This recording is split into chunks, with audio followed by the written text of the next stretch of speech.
Hey guys, how you doing today? Just doing the dishes. Sometimes I do this, just grab my dishes and do them, and I figure, hey, what the hell? Instead of just standing here staring at nothing, why not just talk to you guys for a bit? Um, Not much really has changed in terms of the news, right? People I'm seeing news articles all the time that are just like, wow, Doug Ford's really changed, hasn't he? Because the right wing media is trying to convince us that this sociopathic serial liar is actually a good person when he is very explicitly not. But that's not new. That hasn't changed. What else? The CERB is coming up for. It's coming due, right? I'm convinced that the Liberals are not going to do anything, right? I think that there is a right answer, very clearly a right answer, which is pass a basic income.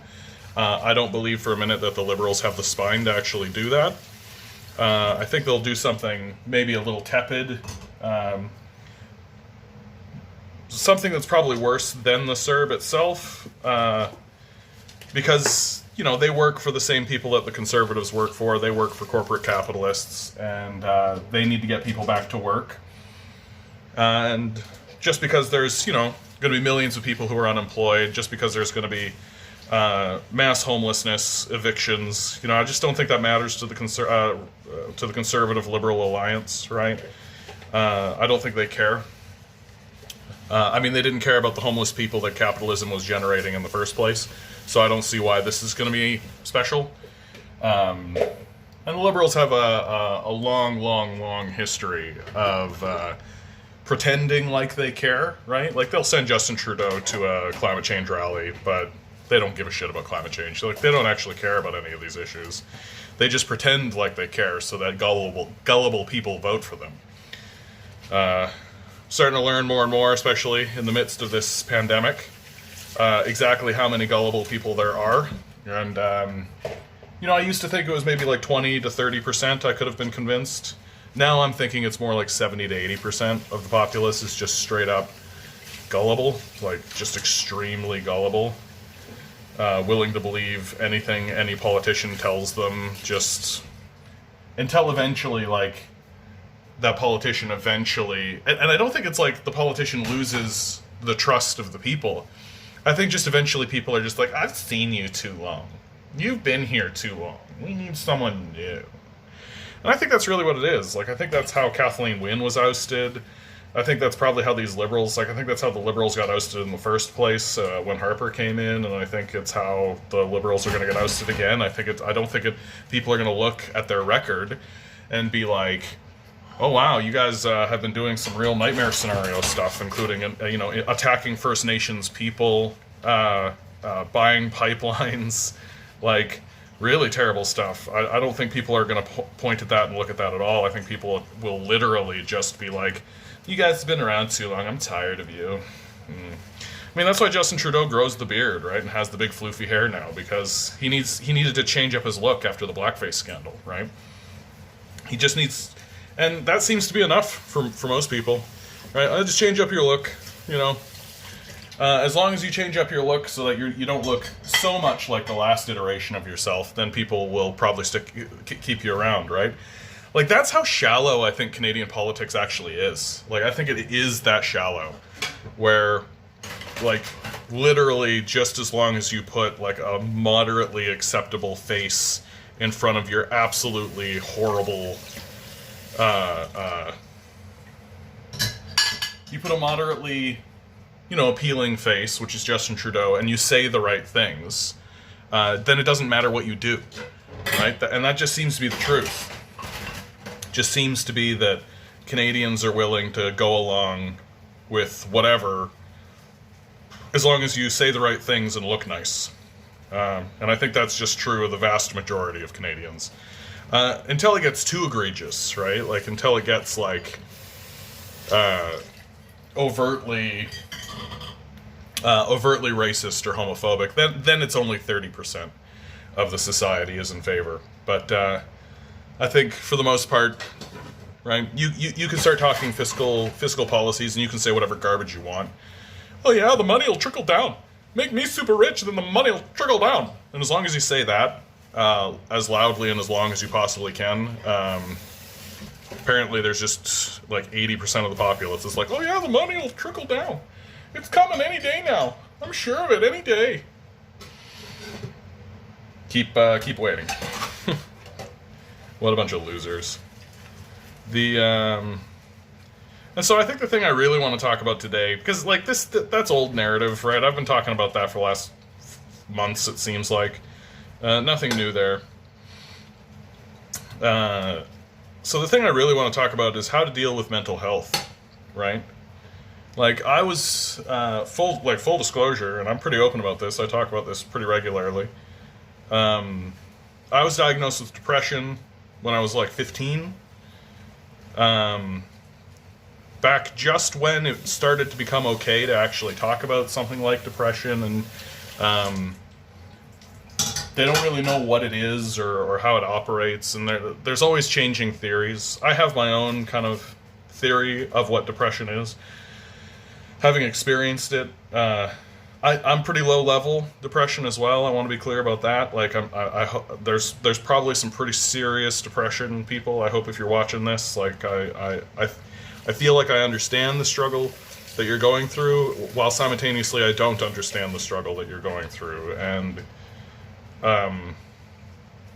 some of the solutions that I use for myself, some of the things that I do for myself, I accept and acknowledge are not realistic for people who are in more serious states than I am. I can say like, well, make sure your space is tidy and, do some exercising all I want. But, that's pretty trite if you are experiencing serious mental illness. More serious mental illness than just my kind of low-grade depression. One of the new theories of depression is that it's not a chemical issue. I don't know if that's necessarily true, but because there are drugs and things like this that do help with depression and do alleviate depression. So I'm not confident in that. But the new kind of theory is that it's environmental in a way. I might as well just kind of talk about what my own theory is and talk about what I think is going on in regards to depression. I think that, like, depression is yourself, right? Your body receives millions and millions and millions of bytes of information a day. So much that you couldn't possibly consciously go through it. You can't actually process the amount of information that you get. So the body but the body does have systems to deal with that. And some people believe that the subconscious, which is the system that processes all this information, the subconscious, does attempt to communicate with the conscious mind through dreams. That's one method. That's like Freud and all of these psychologists. They went into big lengths about dream analysis and what the subconscious is attempting to say, right? And I think there's something to that in regards to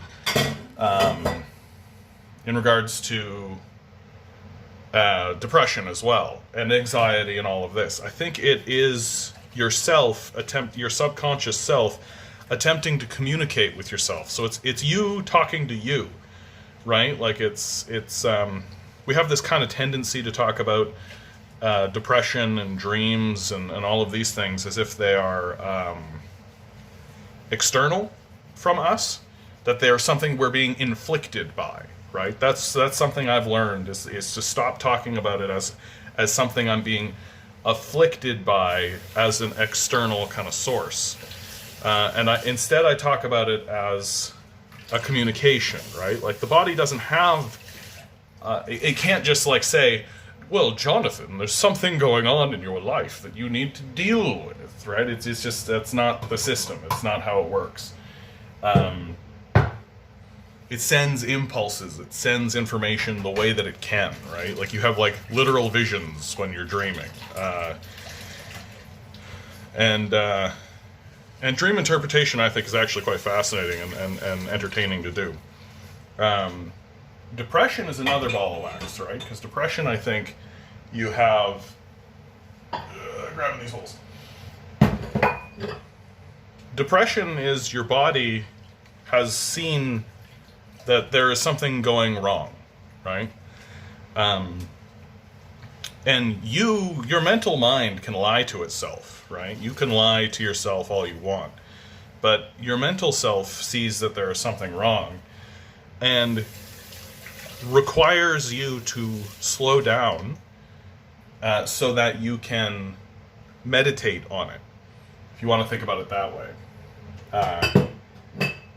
I think the worst thing that a person who is experiencing depression can do is just turn on the television and try and wait it out. Because I think that depression requires a great deal more effort to work through. Because the first thing you have to do is you have to find and acknowledge what the potential source of your depression actually is. Especially when, like, the new science is saying that depression gets triggered from environmental stimuli, right? Which I always thought was true. And it's up to you to kind of pause, dwell on that, see what it is you can perceive or believe to be wrong, find other people who maybe have articulated what it is you think is going wrong. I know for me, a lot of my depression has abated once I began to realize that neoliberal capitalism is a complete fraud. Like, once I made that connection, once I realized that, a lot of my depression resolved itself in many ways. Because while I'm still a slave to neoliberal capitalism, we haven't as a society made the correct choice to get rid of this obvious parasitic system that's obviously causing the majority of people pretty massive problems. We haven't actually gotten through that. But simply the act of acknowledging that, okay, there's this system in place that is actually causing difficulty in my life. And, like, I went and trained as an actor, right? I'm a trained artist. But I'm told that I've got to spend 40 hours a week working for neoliberal capitalism, and that this acting thing you can try to do on the side, right? It's always fun listening to actors who are boomers talk about, oh, well, you just got to keep grinding at it, you just got to keep grinding at it. And that's true, but when they were grinding at it, they could do, like, a part-time job and just, like, have a roommate. Now, like, you got to work full-time. Everybody's got to work full-time, right? Like, I can't just work a part-time job and have a roommate, because I have to work full-time and have a roommate, or at least have a living space that's extremely tiny, right? Like, the system is structured so that everyone has to work. And there's very few exceptions to that. Which, again, is why I support a basic income, because I think that's a really ridiculous and stupid way to build a society. But Canadians are gullible, so we can't do that. But once you've acknowledged kind of what's going on, and once you start putting words to what you can do, you can begin the process of you can get out of the sort of depression state, and you can begin the process of acting against the forces that are aligned against you, right? Like, you you have to accept the grief state. You have to accept the you have to accept the reality around you, and you have to accept that the world is that there are problems, and that you have to face those problems. You have to acknowledge what it is first. And for me, like, the neoliberal capitalism thing, like, that's pretty big. Like, that's a pretty big, grand sort of a thing to talk about. But sometimes it really can just be like, you know, I'm sad that a relationship with a family member or a friend has gone awry, and it doesn't seem like there's anything I can do about it. You know, that's one way of, that's one thing that's pretty common for lots of people. Even acknowledging that, even saying that to yourself, can help. But if you don't actually pause, and you don't actually take the time, and you don't actually think about it, it's not, you're not going to get there. You're not going to get to that place. And, I mean, that's another problem with neoliberal capitalism, right? And one of the things I've experienced, right? I've experienced, like, big, long bouts of depression, but, you know, got to go to work, and can't ever pause, can't ever take time to just, like, focus on these issues and focus on what it is. So you gotta, like, forge time for yourself, which is hard to do. But it is what is required. Yeah. These days, mental illness, it's going to get more pervasive. I read an article just recently that was, they're really trying to demonize the CERB right now, because they don't want to move forward with the basic income, right? The neoliberal capitalists, they're fine with people being homeless. They don't want people to live a kind of normal, happy life. That's not what they're in for. So the CERB gets demonized, and one of the things that's getting demonized is, oh well, lots of people are drug overdosing, and oh wow, so many drug things going on with the CERB. And it's like, yeah, like, you're about to abandon people. Like, people's benefits are running out. They are unemployed. They're not going to be able to put something together. Of course they're doing that. Like, of course. Like, that doesn't have anything to do with the fact that they have a CERB. That has to do everything to do with the fact that there's a pandemic going on and no one seems to care. And people are about to get abandoned and no one seems to care, right? Like, the Liberals are giving every indication that they're not going to do right by the Canadian people. They're just doing what they've always done, which is sound like they give a shit, but they don't actually give a shit. We'll see. Things start getting real on Wednesday, and then things start getting really real July 1st. July 1st is when it's going to all come to a head, right? Because people are afraid, people are unemployed, people are underemployed, people don't have a place to turn. They don't have anywhere else to go. And it really does look like the Liberals are just leveraging that. And so, of course, they're doing a bunch of drugs and overdosing and suiciding and doing all this kind of stuff. Of course they are, right? They're trying to escape this hell world. They're trying to escape this world that's structured to abandon them. They're trying to escape the meaninglessness that is being foisted on them. They're trying to escape the desperation and despair that this system of neoliberal capitalism generates. And so, of course, they're doing that, right? Like, for them, there's no exit strategy, right? Like, I mean, not that there's an exit strategy for any of us. We all end up meeting the Reaper in the end anyway. And so I think there's a lot of people that are looking at the quality of life that they're going to have, which is homelessness and poverty and, like, a constant perpetual despair. You're starting to get a taste of that and what that looks like in the United States. So I don't know why Canada thinks it's going to avoid it. I mean, unless we actually do the right thing and pass a basic income. But we're not going to actually do that. So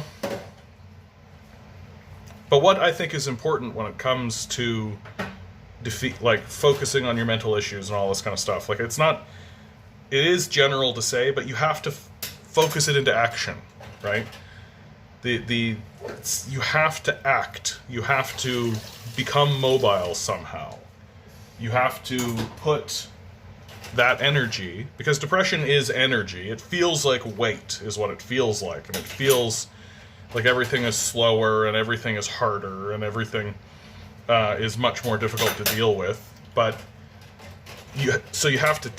what it is energy, and so you have to take that energy and you have to act on it. And what I have found, and what I hope you will find if you get into that space, is that when I act on anything, if that does not help my depression or my mental state, then I don't do it anymore. But but eventually there is something that I will act on that will alleviate my mental state. It will do it, right? That's why people are always like, well, just exercise, just clean the space up, do this kind of stuff, because it's just them saying, act, just act, do something about it. Sitting in front of the TV is not doing something about it, right? Like, and if you do the thing that you think you should do and it doesn't help, then don't do it anymore. Find the other thing. That's part of the reason why I do these videos. It's part of the reason why I am involved politically, right? Because I have to do those things to alleviate that mental stress that living in this world creates. And I think it's important to acknowledge, first of all, that you have these feelings, right? And it's okay to have those feelings. And I think it's okay to discover that a big reason why you might have those feelings is because you're living in a system that's designed to destroy you.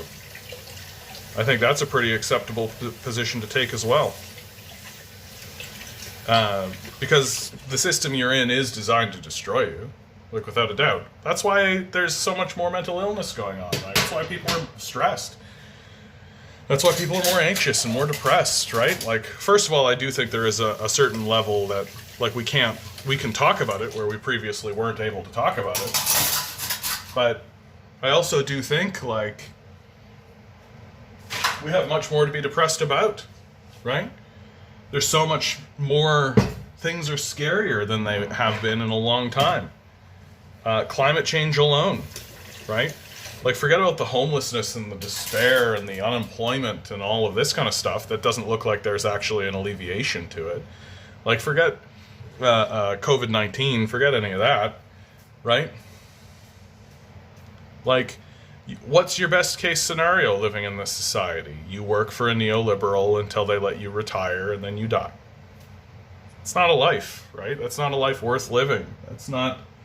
as much as they can try to convince you of it, that's not a society that you want to be part of. One that's, like, actively working to abandon its citizens. Like, when these guys say, like, oh, well, if you change it so that the society benefits everybody and the neoliberal capitalists get slightly less, then we'll just leave. They're actively telling you that they're going to abandon you, right? They've said it over and over again. They actively want to abandon you. So yeah, of course we're going to have mental illness over this, right? Of course that kind of antagonistic sociopathic behavior is going to have consequences in the populace, right? We'd be foolish to believe it wouldn't. So, I don't know what act you can do to help yourself. Only you can answer that question.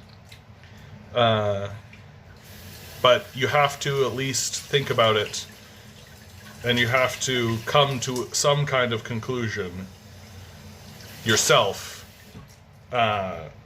And if you don't actively seek out what that might be, then you'll never find it. And it is work, and it takes time, and it is effort. But you have to do it for yourself, for those around you. And if it comes down that you're like me, and what you really want to do is burn this system to the ground and erect something that actually works, well, all the better. We need more people like you. All right. I think that's the end of this one, guys. I hope you're doing well out there. I really didn't want to do this video today. I was feeling pretty depressed. Feel a lot better now. So I hope that you can find a way to funnel your angst, anxiety, depression, whatever it is you're experiencing. I hope that you can find a way to funnel it too into something that you consider productive. Because when it comes to the issue of mental health, you are the only person that matters to you.